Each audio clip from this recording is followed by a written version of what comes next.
Assalamualaikum warahmatullahi wabarakatuh. Anak-anak kelas 12 SMA Negeri 1 Tanjung Harapan. Alhamdulillah kita bisa berjumpa lagi dalam video pembelajaran kali ini ya, di materi baru, bab baru di kelas 12 ya. Yang sebelumnya kita bab dimensi 3 alhamdulillah sudah selesai, dan sekarang masuk ke bab kedua, yaitu bab statistika ya. Mungkin kalian tidak asing ya mendengar istilah statistika, karena dulu di SMP kalian juga pernah belajar tentang statistika yang dasar-dasarnya ya, yang sekarang yang lanjutannya. Nah, dalam video kali ini Bapak ingin menjelaskan sedikit pengantar tentang penyajian data ya, sedikit. Nah, mungkin nanti kalian bisa pelajari lagi pakai buku yang pernah Bapak sampaikan, dan mungkin nanti Bapak akan buat lagi video berikutnya. Ya, langsung saja anak-anak, kita mulai dari peta konsep ya. Jadi, statistika ini berhubungan dengan data. Nah, di mana nanti materi yang akan kita pelajari itu ada penyajian data, kemudian ada pemusatan data, dan ada penyebaran data. Di mana penyajian data ini itu nanti berkaitan dengan tabel distribusi frekuensi, kemudian nanti ilustrasinya melalui grafik, itu ada histogram, ada polygon frekuensi, dan ada OGIF ya. Nah, kemudian nanti masuk ke pokok bahasan yang kedua, itu pemusatan data, di mana nanti akan kita pelajari rata-rata, nilai tengah atau median, dan modus, serta kuartil dan desil. Terus pokok bahasan yang terakhir yaitu penyebaran data, yaitu nanti berkaitan dengan simpangan rata-rata, simpangan baku, dan ragam.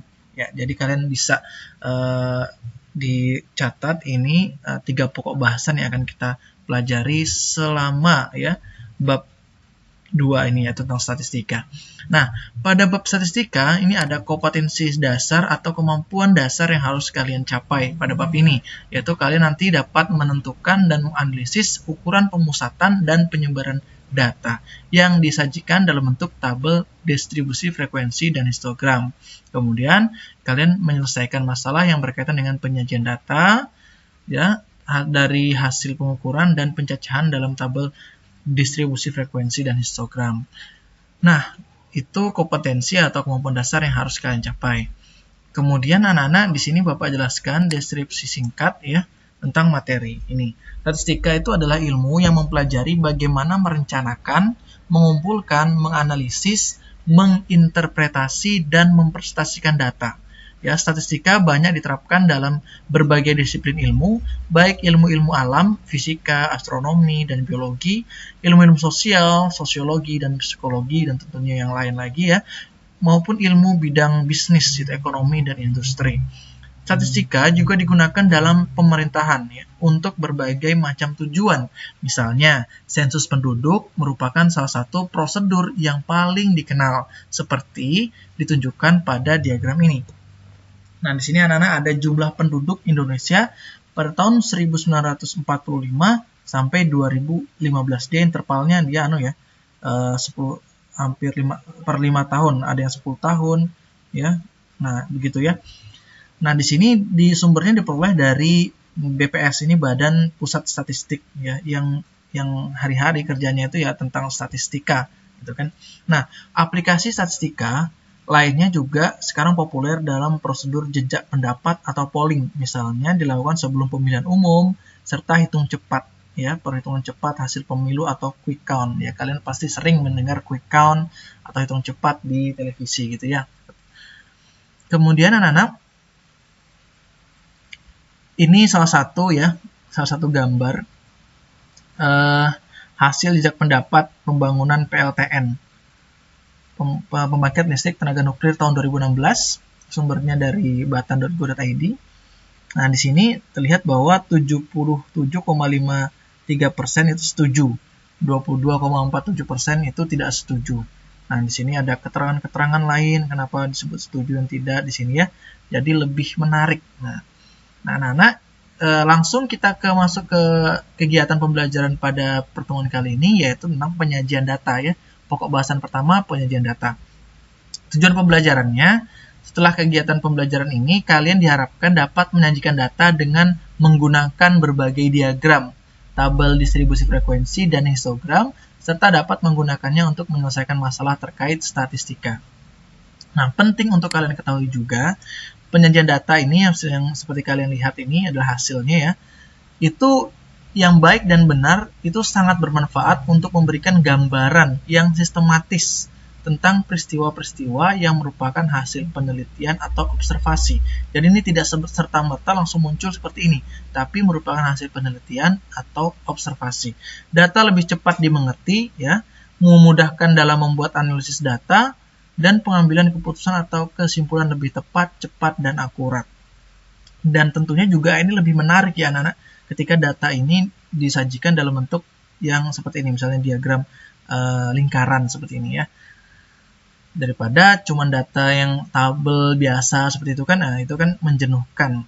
Kita langsung saja kita ingat dulu materi yang sebelumnya yang pernah kalian pelajari di SMP, yaitu penyajian data. Bentuknya itu diagram garis ya, tentunya kalian pernah ingat diagram garis, diagram batang, diagram lingkaran. Nah, kita ingat sekali lagi, kita bahas sekali lagi, singkat aja. Nah, ini diagram garisnya ada dua tipe ya yang disajikan di sini, yaitu diagram garis tunggal dan ini diagram garis berganda, di mana dia ada dua diagram garisnya, ada dua garisnya. Misalnya nih ada penjualan, ini data penjualan komputer periode Januari sampai Juli 2019. Januari ini unitnya 10, Februari sampai Juli itu unitnya 60. Nah, ketika ini dikonversi atau disajikan dalam bentuk diagram garis, maka bentuknya seperti ini. Nah, lazimnya anak-anak yang di bawah ini, yang horizontal atau mendatar ini biasanya menyebutkan tipe ya atau periode waktu, nah dan sebagainya. Kalau yang vertikal yang ke atas ini itu biasanya yang ke frekuensi ya, jumlah banyaknya ya, banyaknya penjualan atau banyaknya orang seperti itu, jumlah. Intinya dia seringkali itu menyatakan jumlah atau frekuensinya. Sementara yang di bawah ini menyatakan periode atau waktunya gitu ya. Nah, di sini sesuai Januari itu 10, Februari itu 15 gitu kan ya, dan seterusnya sampai Juli itu 60. Nah, ketika ditampilkan dalam seperti ini tentu kan lebih menarik ya kita lihat. Kemudian kita bisa melihat oh ternyata diagram garisnya ini menunjukkan kenaikan ya kan. Sementara kita lihat di bulan Mei ini ada penurunan dari bulan April. Nah, itu lebih menarik gitu kan. Nah, kemudian lanjut ke grafik garis berganda atau multiple line chart ya. Dan ini terdiri dari beberapa garis untuk menggambarkan perkembangan beberapa hal atau kejadian sekaligus. Nah, jadi nggak cuma 2 garis, nanti bisa 3 atau sesuai dengan kebutuhan atau sesuai dengan data yang kita peroleh. Nah, di sini ada 2 jenis barang ya yang disurvei atau yang diteliti, itu jenis barang A sama jenis barang B. Nah, Januari sampai Juni juga. Nah, dengan ini jumlah banyaknya ya, banyaknya barang yang terjual ya. Nah, di sini udah tersaji dalam tabel. Nah, cuman seperti ini kita bingung untuk menganalisis antara jenis barang A dan barang B. Nah, kurang menarik juga kalau disajikan dalam bentuk tabel seperti ini. Jadi kita lihat ketika dikonversi menjadi diagram garis berganda ini, nah lebih menarik dia. Yang warna biru ini di sini harusnya ada keterangannya ya. Biru itu misalnya di sini 25 berarti jenis barang A. Nah, ini jenis barang A. Kalau yang merah itu jenis barang B gitu ya. Nah, seperti ini. Kelihatan lebih menarik juga. Lanjut anak-anak. Jadi sekali lagi ketika dia dalam diagram garis ini yang kalian perhatikan adalah ya ini ya jumlah seperti ini. Tinggal Januari berapa, 10, kemudian 25 begitu ya. Harus tepat ini. Mencari titiknya. Mungkin untuk video kali ini cukup segini anak-anak, nanti kita lanjutkan di video berikutnya karena terlalu panjang rasanya. Kalau lebih dari 10 menit kurang pas, kurang enak juga diputar. Assalamualaikum warahmatullahi wabarakatuh.